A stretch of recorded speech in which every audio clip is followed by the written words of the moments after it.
주의 성령의 강물이 나를 채우고 넘쳐 온 땅에 흘러가는 꿈을 꾸네. 주의 성령의 강물이 나를 채우고 넘쳐 온 땅에 흘러가는 꿈을 꾸네. 누가복음 2장 8절에서 20절까지 그 지역의 목자들이 밤에 밖에서 자기 양떼를 지키더니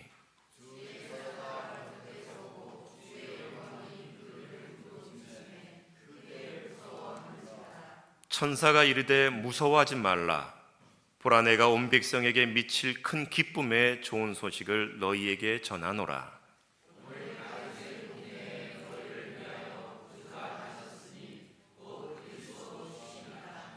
너희가 가서 강보에 써여 구유 위에 뉘어 있는 아기를 보리니 이것이 너희에게 표적이니라 하더니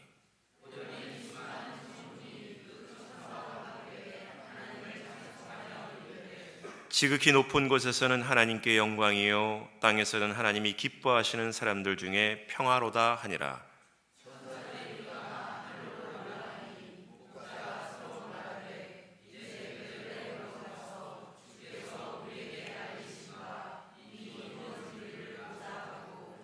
빨리 가서 마리아와 요셉과 구유에 누인 아기를 찾아서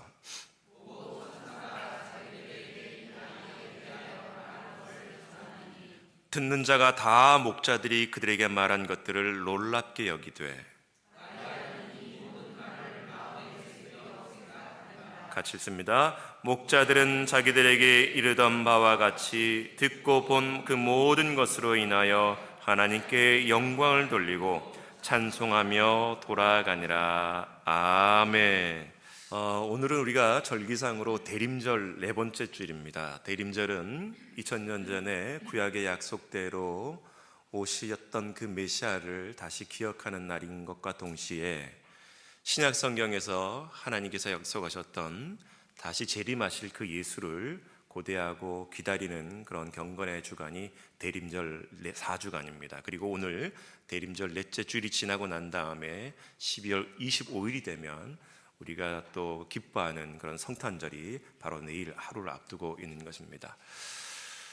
물론 신앙적으로는 우리 기독교 성탄절이 너무나 의미가 있는 날이지만 또 세상 사람들도 못지않게 이 성탄절이 또 인류의 최고의 명절이 되면서 각 나라마다 민족마다 각 방언으로 이 성탄절을 또 축하하고 기념하는 그런 인사말들이 다 태어나게 됐습니다.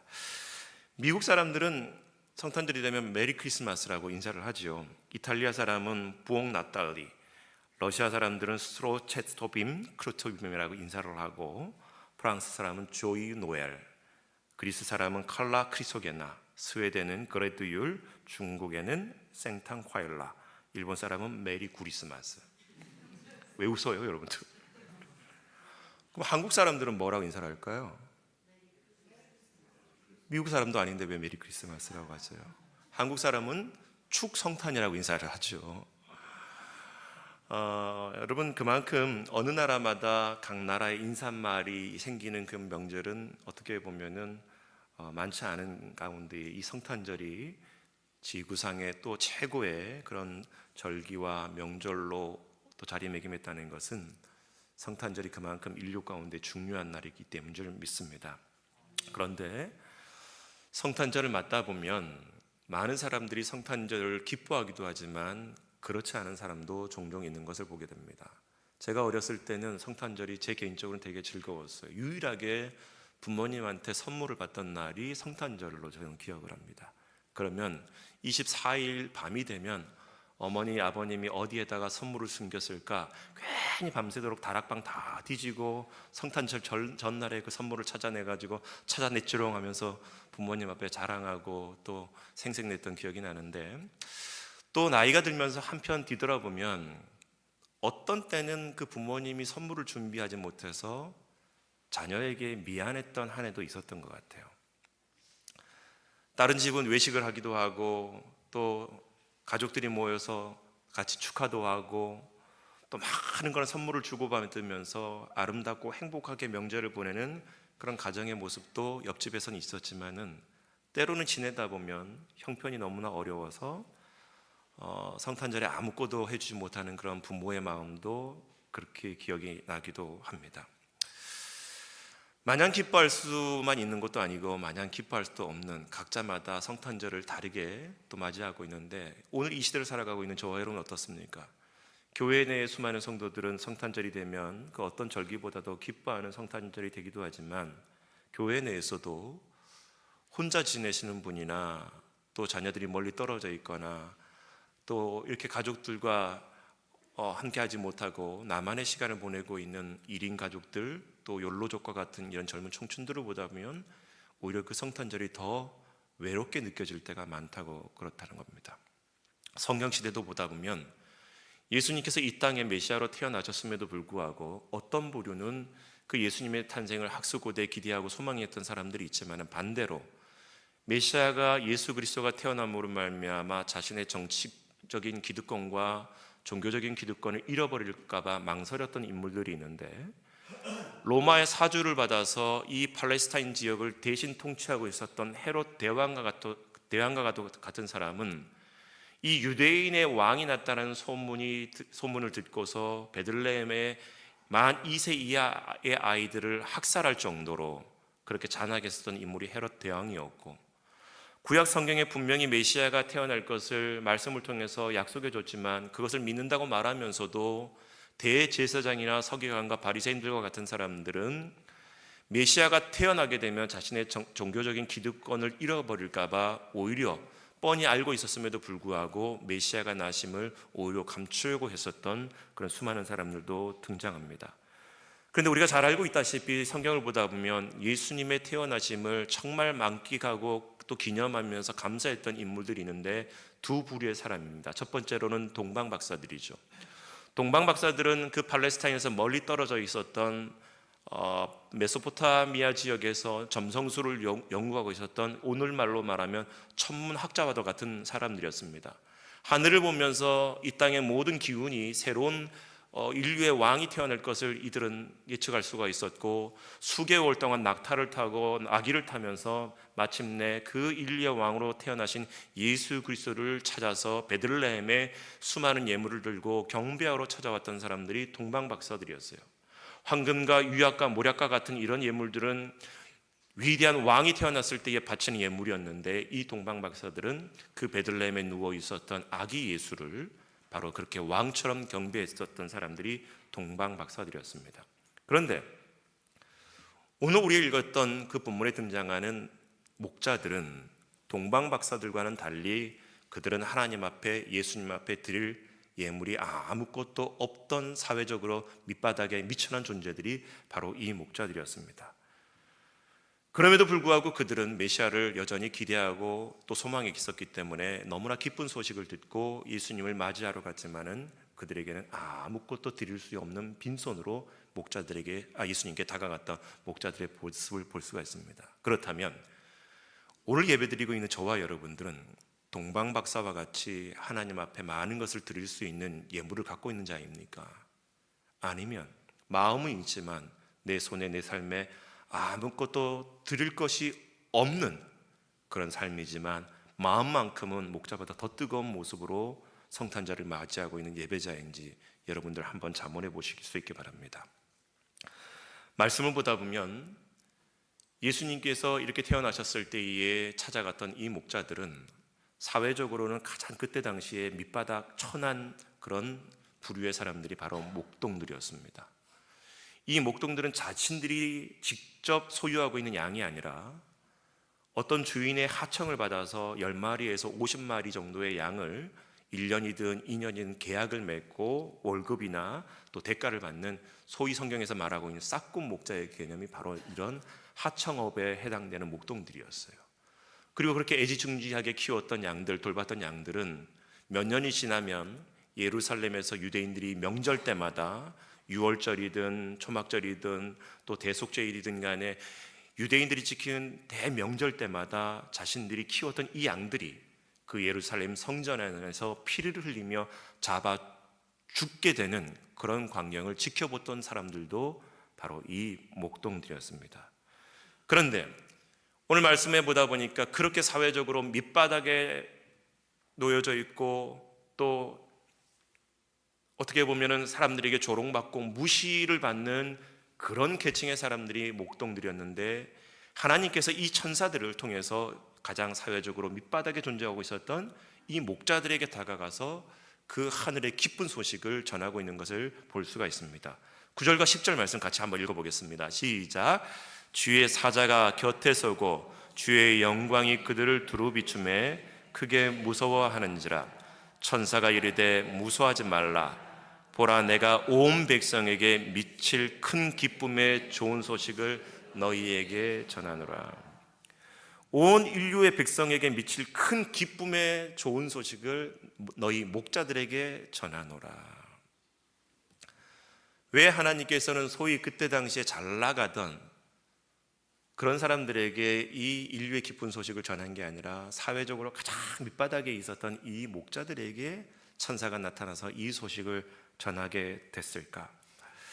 어떻게 보면 오늘 이 누가복음의 저자였던 누가는 이 목자들이 그 하늘의 기쁜 소식을 듣게 됐었던 것을 설명을 하면서 하나님이 어떠한 분임을 설명해 주고 있습니다.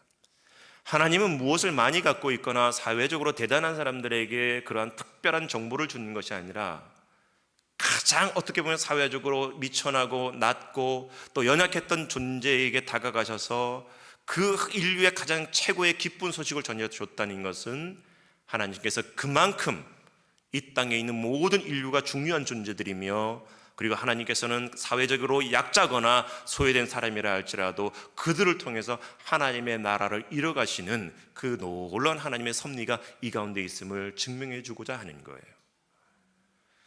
여러분, 오늘 이 시대를 살아가고 있는 저와 여러분들이 똑같이 겪게 되는 것이 뭐냐면, 얼마나 많은 정보를 갖고 있느냐에 따라서 그 사람의 신분과 그 사람의 역량이 달라지거든요. 그만큼 정보를 얼마나 갖고 있느냐가 대단히 중요한 시대가 되어져 버렸는데 2000년 전에도 마찬가지였어요. 예루살렘 성내에 수많은 신분이 좋았던 사람들은 그 성내 안에서 떠도는 수많은 소문들과 정보를 다 가질 수 있었지만은, 이렇게 베들레헴에서 떨어져서 가장 사회의 밑바닥에서 일하고 있었던 이 목동들은 어떠한 소식도 들을 수 없는 소외된 사람들이 바로 이 목동들이었는데, 하나님께서 인류 최고의 기쁜 정보를 이 목자들을 통해서 전해줬다는 것은 그만큼 하나님께서 이 땅에 있는 모든 인류를 소중하게 여기고 사랑한다는 사실을 증명해주고 있듯이, 이 시대를 살아가고 있는 저와 여러분의 삶이 어떠한다 할지라도 나를 소중히 여기시며 대하고 계시는 그 하나님을 만날 수 있는 주의 백성 되기를 주의 이름으로 축복하며 기도합니다. 그렇다면 이렇게 인류 지상의 최고의 기쁜 소식을 접했던 이 목동들이 어떻게 반응했느냐, 이 사실을 가지고 몇 가지 도전을 하고자 합니다. 첫 번째로는 즉각적인 순종으로 반응할 줄 알아야 된다는 거예요. 우리 한번 15절 말씀 같이 읽어보도록 하겠습니다. 시작. 천사들이 떠나 하늘로 올라가니 목자가 서로 말하되 이제 베들레헴으로 가서 주께서 우리에게 알리신 바 이 이루어진 일을 보자 하고. 여러분, 유대인들은 구약 성경 맨 마지막에 해당되는 말라기라는 책이 끝납니다. 그 말라기에서도 인류의 구원의 대상이신 예수 그리스도가, 메시아가 이 땅에 오실 것을 예고해 주고 구약 성경 말라기가 끝나요. 근데 그 시기가 BC 400여 년 전입니다. 그리고 예수님께서 태어나실 때까지 그 400년 동안 하나님께서는 아무 말씀하지 않고 그 메시아를 이스라엘 백성들로 하여금 기다리게 했단 말이에요.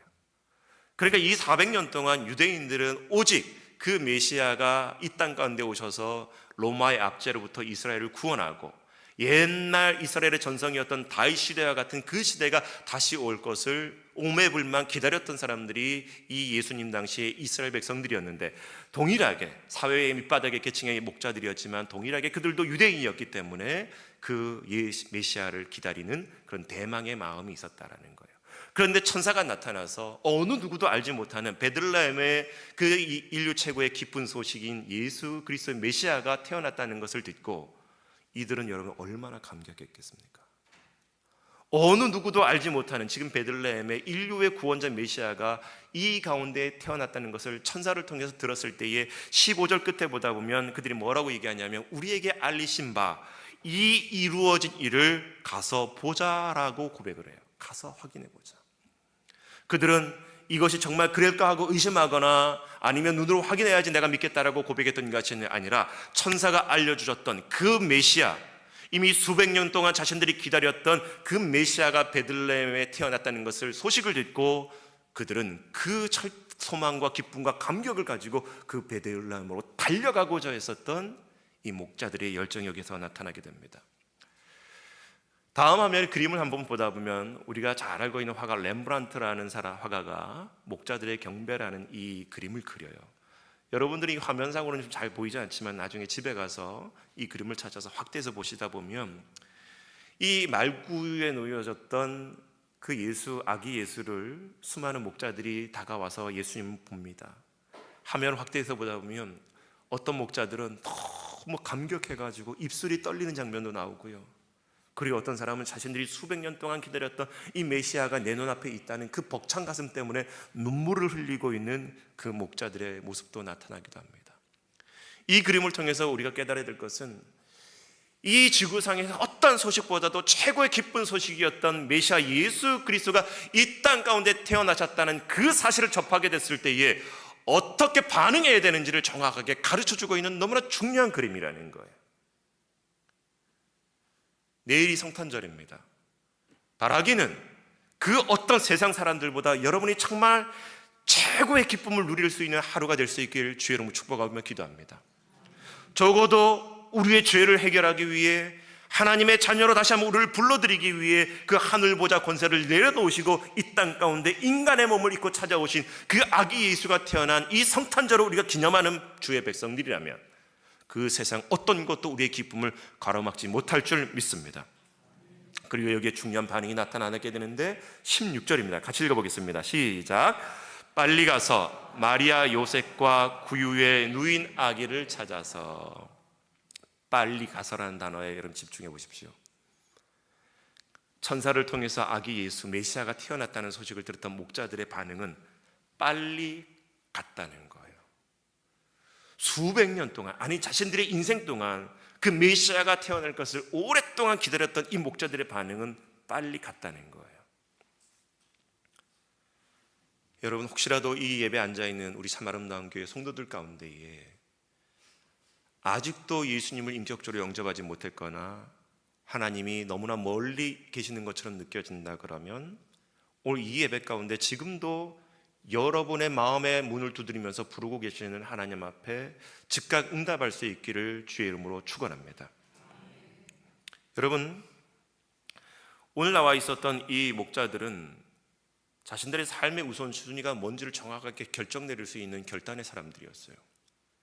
자신들이 소유하고 있는 양이 아니었습니다. 대신 맡고 있었던 양이에요. 그렇다면 베들레헴에 메시아가 태어났다는 소식을 듣고 그 베들레헴 성 안으로 들어가기 위해서는 목동들은 들에서 키우고 있던 양들을 그냥 내려놓고 가야 됩니다. 한밤중에 양을 돌보고 있었기 때문에 이 들에다가 양을 놓고 간다는 것은 직무유기이기도 하지만 무책임하기도 하고, 그리고 여기에 대해서 자신이 손해를 일으킨 것에 대해서 책임을 해야 되고 변상을 해야 되는 그런 순간의 모습들이었어요. 그럼에도 불구하고 그 메시아가 태어났다는 소식을 듣고 그 모든 것들을 내려놓고 쫓아갔었던 이 목자들의 마음처럼 하나님이 어떤 말씀으로 우리에게 다가오든지 간에 그 순간 적극적으로 반응하고 순종할 수 있는 우리 모두가 되기를 주의 이름으로 축복하며 기도합니다. 적어도 우리가 살아가면서 적어도 신앙이라면 다른 것이 아니라 예수가 나의 구주가 되셨다는 그 사실 앞에 다른 어떤 것도 그것보다 앞서지 않기를 주의 이름으로 축원합니다. 히브리서 11장 8절 말씀 같이 읽어보겠습니다. 시작. 믿음으로 아브라함은 부르심을 받았을 때에 순종하여 장래의 유업으로 받을 땅에 나아갈새 갈 바를 알지 못하고 나아갔으며. 하나님이 아브라함을 부르셨을 때 믿음으로 순종했다 그랬어요. 앞뒤 재보지 않고 내가 한 번도 가보지 않은 땅이었지만 하나님의 말씀하시되 나는 순종했다. 아멘. 참 좋아하는 찬양 가수 중에 여러분 말씀하시면이라는 찬양이 있잖아요. 주님 말씀하시면 내가 나아가리다. 주님 뜻이 아니면 내가 멈춰서리다. 나의 가고 서는 것 주님 뜻에 있으니 오 주님 나를 이끄소서. 근데 여러분, 이 찬양이 노래 가사로만 끝나는 게 아니라 여러분의 삶이 되기를 주의 이름으로 축원합니다. 예전 중세시대 때에 많은 사람들이 하나님 앞에 경건한 삶을 살고자 사막 한가운데 놓여져 있었던 성 프란체스코 수도원에 찾아옵니다. 수많은 젊은이들이 속세를 떠나서 하나님 앞에 깊은 경건의 삶을 살고자 그 수도원을 문을 두드렸던 젊은이들이 너무나 많이 있어요. 그래서 수도사들이 일일이 한 사람 한 사람 면접을 보며 이야기를 하던 도중에 어떤 한 청년이 나타났는데 이 수도사들 사이에 의견이 나뉘게 됐습니다.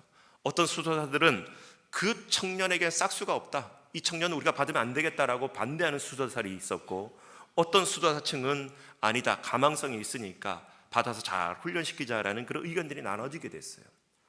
이런 논쟁 끝에 그 수도 원장이었던 성 프란치스코가 이 청년을 불러다가 한 가지 숙제를 내줍니다. 그 숙제는 이 배추를 들고 가서 저 땅에다가 밭에다가 거꾸로 심어보라는 거예요. 청년이 당혹해합니다. 아니, 이 배추를 거꾸로 심으라니 무슨 말인가? 그걸 지켜보고 있었던 수많은 수도사들도 아니, 수도 원장님이 왜 저러실까 의아해합니다. 그리고 나서 맨 마지막에 이 원장이 나머지 수도사들을 불러서 하는 얘기가 뭐냐면, 이 수도원에 들어오고자 하는 간절한 열망이 있는 사람은 우리가 무엇을 명령하든지 순종할 것이지만, 들어와도 좋고 안 들어가도 좋고 마음속에 반신반의하는 사람은 어떤 말도 안 되는 미션을 준다 그러면 분명히 그것을 거절하고 다시 돌아갈 것이다. 테스트했던 것이에요. 저와 여러분들이 적어도 하나님을 믿고 예수 그리스도를 구주로 모시고 살아가는 그런 존재라 그런다 그러면, 내 앞에 학교의 선생님이 뭘 말하든, 나의 직장 상사가 뭐라든 다 따라 순종하면서도 불구하고, 살아계시고 역사하신 하나님이 말씀함에도 불구하고 그 말씀을 그들보다도 더 못한 순종으로 살아가고 있다면 여러분, 우리의 신앙은 거짓말 아닌가요? 저와 여러분들이 지금 우리 삶에 모시고 살아가는 예수 그리스도가 과연 어떠한 존재인지 한번 뒤돌아봤으면 좋겠습니다. 그분이 말씀하시면 나는 즉각적으로 반응하며 순종할 수 있는 그런 준비의 삶을, 마음의 준비를 갖고 살아가고 있는지, 아니면 앞뒤 다 죄보고 내가 손해가 되는 것은 노라고 거절하고 나에게 이득이 되는 것만 골라서 나의 편의대로 그런 하나님의 말씀을 재단하며 살아가고 있는 그런 악한 그런 순종자인지 한번 되물어보시기 바랍니다. 예수님께서는 사도 요한을 통해서 분명히 우리에게 마음의 문을 두드리고 계시는 그 예수님을 설명해 주고 있는 요한계시록 3장 20절의 말씀이 있습니다. 같이 읽겠습니다. 시작. 볼지어다 내가 문 밖에 서서 두드리니 누구든지 내 음성을 듣고 문을 열면 내가 그에게로 들어가 그와 더불어 먹고 그는 나와 더불어 먹으리라. 아멘. 사랑하는 우리 참 아름다운 교회 성도 여러분, 성탄절을 하루 앞두고 있는 오늘, 예수님보다 우선순위를 뒀던 모든 것들을 내려놓을 수 있는 삶의 결단이 있기를 주 이름으로 축복하며 기도합니다. 두 번째, 전하지 않고서 못 견디는 그런 벅찬 기쁨의 대상이 예수님이었다는 것을 이들은 깨달았다는 거예요. 우리 17절과 19절 말씀을 읽는데 개역개정이 아니라 새 번역본으로 한번 읽어보겠습니다. 시작. 그들은 이것을 보고 나서 이 아기에 관하여 자기들이 들은 말을 사람들에게 알려주었다. 이것을 들은 사람들은 모두 목자들이 그들에게 전해준 말을 이상히 여겼다. 마리아는 이 모든 말을 마음에 새겨 생각하니라. 아멘. 여러분, 하나님을 모시고 살아간다 그러면 그 하나님을 모시고 살아가는 사람들이 하나님 앞에 올려드릴 수 있는 최고의 영광이 뭐라고 생각하십니까? 예배 잘 지키는 것? 잘 드리는 것? 내가 교회에서 열심히 봉사하는 것? 물질로 하나님 앞에 많은 헌금을 하는 것? 물론 그것도 하나님께 영광이 될 수 있겠지만, 정말 하나님께서 기뻐하시는 최고의 영광은 내 삶을 통해서, 내 입술을 통해서 하나님을 증거하는 삶인 줄 믿습니다. 예수님께서 태어나셨다는 것을 이 천사를 통해서 들었던 이 목자들은 베들레헴을 가면서 수많은 사람들을 만났을 때 아기 예수가 태어났다는 것들을 그들은 증거하게 됩니다. 그리고 자신들이 만났던 그 천사들의 그 소식을 예수님의 육신의 부모였던 마리아와 요셉에게도 확인시켜 줍니다. 그러니까 마리아는 그 사실을 마음에 새기었다라고 기록되어 있어요. 마리아는 동정녀였음에도 불구하고 한 번도 남자 육체적인 관계를 맺지 않았음에도 성령으로 말미암아 잉태되었던 이 아기 예수가 어떠한 존재인지 정확하게 알지 못했을 때에 이 베들레헴까지 쫓겨와서 말구 위에서 아기 예수를 낳았었던 그 마리아의 마음이 얼마나 힘들었겠습니까? 그런데 갑자기 일면식도 없었던 그 목자들이 나타나서 그 천사를 통해서 구주의 기쁜 그 탄생의 소식을 바로 마리아와 요셉에게 전해줬을 때에 그 마리아와 요셉은 더욱더 분명하게 확신할 수 있었을 것입니다. 성경 보다 보면 예수님을 만났던 수많은 증인이 등장합니다. 심지어 예수님 곁에 있었던 사도들도 예수님의 증인이었고 예수님의 부활을 만났던 수많은 사람들도 결국 증인의 삶을 살았어요. 그런데 여러분, 성경에서 놀라운 것은 예수님에 대한 최초의 증인이 누구냐면 바로 이 베들레헴의 목동들이었다는 거예요. 천대받고 사회에서 낙오되어져 있고 소외시되어져 있고 미천하게 취급받고 있었던 그 목자들이 인류의 최고의 기쁜 소식을 전하는 증인의 삶을 살게 됐다는 것입니다. 여러분, 증인이라는 것은 내가 보고 들은 대로 내 목에 칼이 들어와도 그 사실을 증언하는 사람들이거든요. 어찌 보면 이 목동들은 메시아가 태어났다라고 얘기하는 순간 더 천하게 취급받고 많은 사람들에게 무시받고, 아니 어떻게 보면 이 목동들은 법정에서도 증인의 그런 자격이 되지 않았던 사람들이 이 목동들이었어요. 그러니까 그럼에도 불구하고 이 목동들은 아기 예수가 태어났다는 사실을 수많은 사람들에게 이날부터 증언하게 되는 삶을 살았던 것입니다. 그런데 여러분, 그렇게 사회적으로 약자였던 이 목동들이 예수님을 만났던 사실을 감격스럽게 전했던 삶을 살고 있는 반면에 성탄절을 내일 앞두고 오늘 마음 가운데 기쁘게 살아가야 될 우리는 그 예수님에 대해서 얼마나 올바로 증언하며 살아가고 있습니까? 한국교회 성도들 가운데 식당에 가서 식기도 하는 것을 두려워하고 창피하다고 여기는 사람들이 많대요. 교회에 성경책을 주일이 되면 들고 나오는 것이 버스 안에서나 지하철 안에서 이것이 창피해서 요즘엔 성경책도 들고 다니지 않고 주머니 안에 그냥 폰으로 그것을 성경이라고 들고 다니는 청년들, 교인들이 너무나 많다고 합니다. 옛날에는 내가 교회 다닌다는 것을 나타내고 정말 그리스도의 그 하나님의 놀라운 은혜를 설명하기 위해 오병이의 상징이었던 물고기 마크를 차에다 붙여놓고 다니는 사람들이 많았는데, 이제는 그것마저도 창피해서 내 차에 아무것도 달고 다니지 않는 사람들이 너무나 많아지고 있다고 합니다. 예수님께서는 저와 여러분들을 위해서 우리를 구원하기 위해 하늘 보좌 권세를 과감하게 내려놓고 이 땅에 아기 예수의 몸을 입고 태어나셨는데, 우리는 그 예수 그리스도가 창피하다고 모든 것들을 떼어놓으려고 하는 이 모순적인 삶을 살아가고 있는 경우는 어디에 있겠습니까? 제가 예전에 청년들을 데리고 인도네시아 단기 선교를 가기 위해서 단체 티를 주문을 하고 그 티에다가 우리가 단기 선교를 가고 예수님을 증거해야 되니까 그 티에다가 I believe in God이라는 문구를 새기자라고 제안을 했어요. 근데 그때 청년들의 반응이 너무나 놀랐습니다. 목사님, 너무 창피해요. 선교를 가는 청년들이 단체 티셔츠에 나는 하나님을 믿습니다라는 문구를 영어로 기록하자고 했을 때에 청년들의 반응은 목사님 너무 부끄러워요, 창피해요 라는 반응이었어요. 좀 시간이 지났지만 미국 콜로라도주의 덴버시에서 일어났었던 고등학교 총기 난사의 사건입니다. 그 학교 내에는 학교에 좋지 않은 감정을 갖고 있었고, 특별히 학교 내에 많은 크리스찬 학생들에게 감정이 상해 있었던 그 트렌치 코트라는 마피아 단원들이 있었습니다. 이 마피아 단원들이 너무 기분이 상해서 그만 학교와 크리스찬 학생들을 죽이기 위해서 총기 난사를 벌였어요.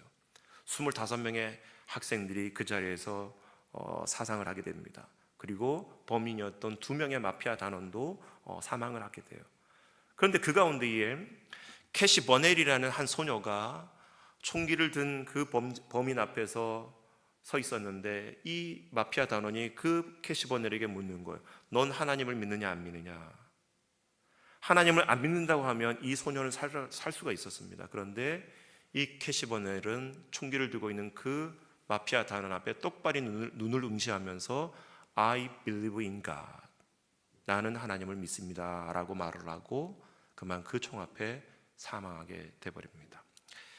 이 이야기가 알려지기 시작하자 미국의 크리스천들 10대들 사이에서 Yes, I believe in God이라는 그런 티셔츠를 입고 다니는 운동이 일기 시작했고, 수많은 미국에 있는 주요 도시에서 2,500만 명이 넘는 10대들이 모여서 감동적인 신앙 고백을 하게 되는 커다란 그런 운동이 나타나기 시작했습니다. 사랑하는 우리 참 아름다운 교회 성도 여러분, 저와 여러분들이 삶을 살아가면서 적어도 이 시대의 진정한 믿음이 되기 위해서는 내가 어떠한 손해와 어떠한 고통을 겪는다 할지라도 당당하게 사람들 앞에, 이 세상 앞에 하나님의 자녀요, 예수 그리스도가 이 땅에 태어나셨다는 사실을 정말 담대하게 전할 수 있는 복음의 증인이 될 수 있기를 주의 이름으로 축복하며 기도합니다. 세 번째로는 우리 이 목자를 통해서 우리가 배워야 될 교훈은 삶의 현장에서 성실함으로 주님을 위한 삶이 되어야 된다는 거예요. 우리 20절 말씀 같이 읽어보겠습니다. 시작. 목자들은 자기들에게 이르던 바와 같이 듣고 본 그 모든 것으로 인하여 하나님께 영광을 돌리고 찬송하며 돌아가니라. 아멘. 만약에 저라면, 제가 2000년째 베들레헴의 목동들이었다면 구세주 예수 그리스도 아기 예수를 만났으면 저는 아마 마리아와 요셉과 함께 평생 같이 살았을 것 같아요. 어떻게 메시아를 두고 그 자리를 복차고 다시 돌아갈 수 있었을까요? 저라면 이 메시아가 내 눈앞에 있다는 것에 너무 흥분하고 감격해서 아마 도저히 못 떠났을 것 같아요. 그래도 오늘 말씀해 보다 보니까 이 목동들은 그 아기 예수를 만났던 그 사실 앞에 감격하고 난 다음에 그 자리에서 머문 것이 아니라 하나님께 찬송하고 어디로 돌아갔냐면 자신들의 삶의 그 본래 자리로 돌아갔다라는 거예요. 사회적으로 너무나 약자였기 때문에 미천하게 취급받고 조롱받고 무시당하고 천대받던 그 자리로 돌아갔었던 그 목자들을 통해서 하나님을 뭘 말하고 있었을까요? 많은 사람들이 예수님을 만났다, 그 사실 앞에 감격하며 그냥 그 자리에서 끝나는 것이 아니라 이 만났던 감격을 가지고 세상에 돌아가서 증인의 삶을 살라고 하는 말씀인 줄 깨달을 수 있기를 주의 이름으로 축복하며 기도합니다.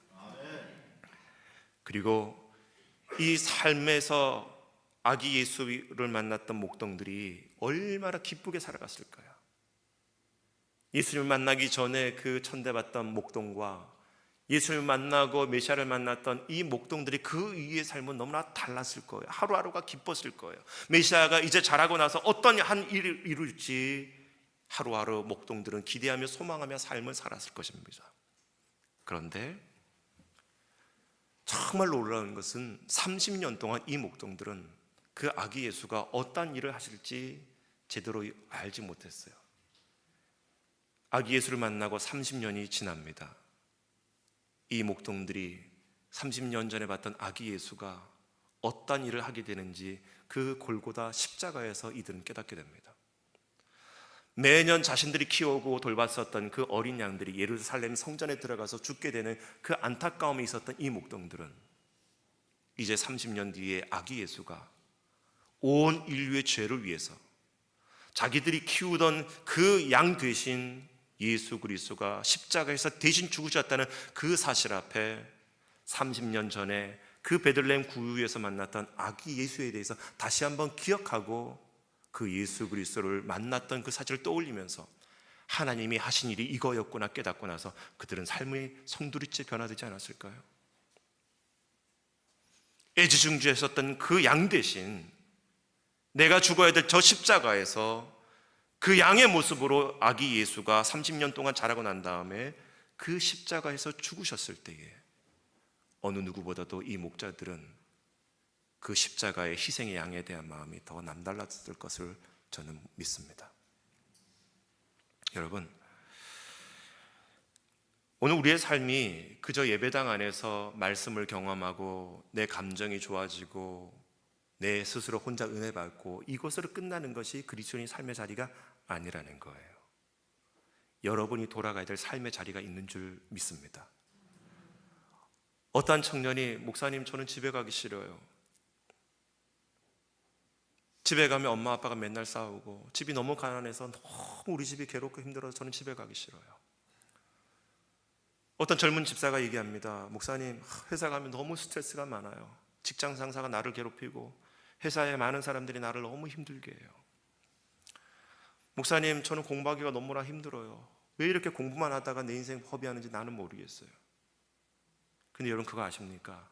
그 자리가 여러분이 돌아가야 될 자리라는 것을, 그 자리에서 하나님의 나라 증인으로 살아가야 될 그 삶의 본래 자리가 그 자리라는 것을 깨닫는다면, 여러분 그 자리를 회피하거나 멀리하는 것이 아니라 오늘 이 자리에서, 그리고 성탄절에 아기 예수로 오신 그 예수 그리스도를 만난 감격으로 세상에 나가서 그 기쁨을 갖고 고통의 자리를 이겨낼 수 있는 모두가 되길 주의 이름으로 축복하며 기도합니다.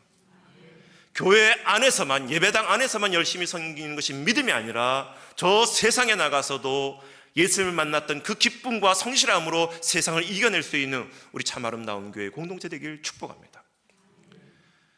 옛날 일제강점기 시대 때에 도산 안창호 선생님은 언더우드 선교사가 세웠던 그 중학교 2년밖에 다니지 못했던, 중학교도 중퇴했었던 사람이 도산 안창호 선생님이었어요. 이 도산 안창호 선생님이 미국으로 건너가서 독립자금을 모으기 위해서 이런저런 활동하던 도중에 너무 힘들고 어려웠던 상황 가운데에 남의 집에 들어가서 청소부로 일을 하게 되는데, 1시간에 $1씩 겨우 받고 청소하기로 이제 약속을 하게 됩니다.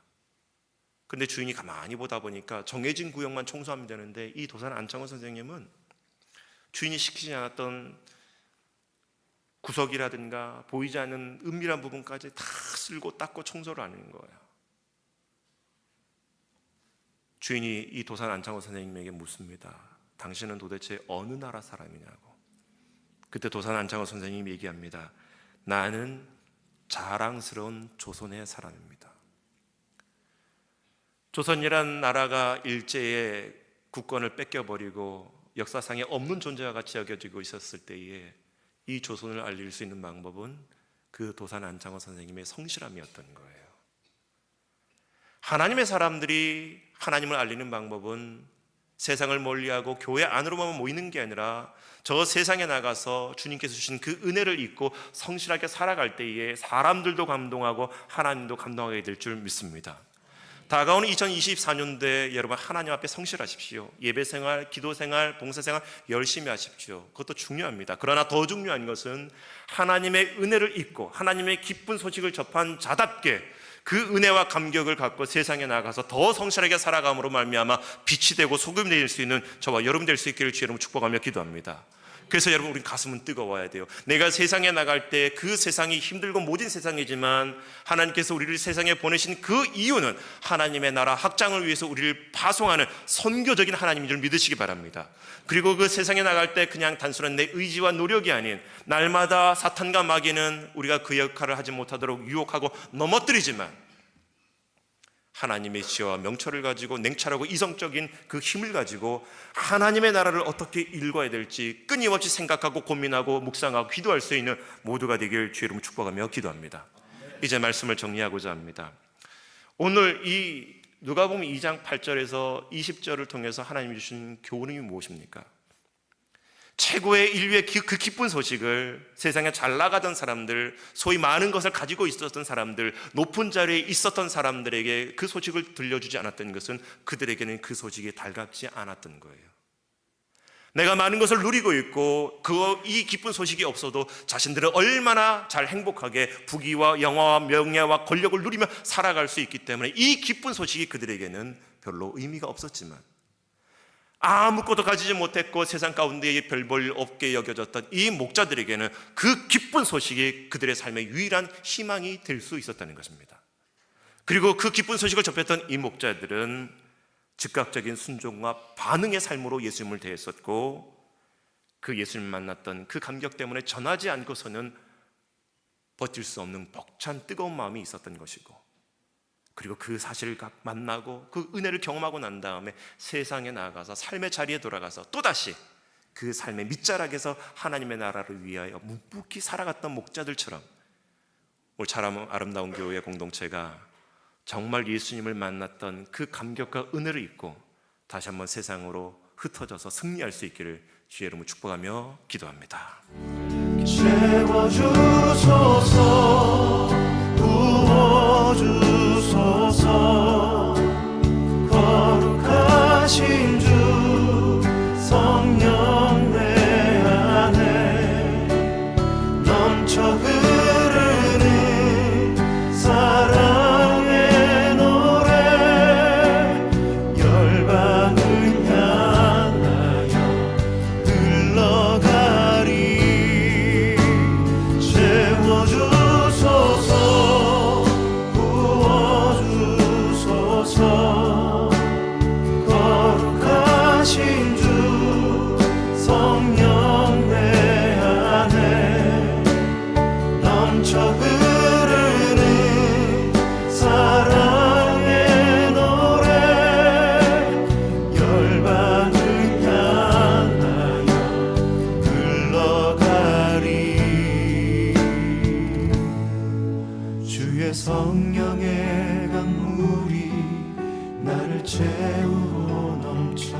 성령의 강물이 나를 채우고 넘쳐 온 땅에 흘러가는 꿈을 꾸네. 주의 성령의 강물이 나를 채우고 넘쳐 온 땅에 흘러가는 꿈을 꾸네. 주의 성령의 강물이 나를 채우고 넘쳐 온 땅에 흘러가는 꿈을 꾸네. 온 땅에 흘러가는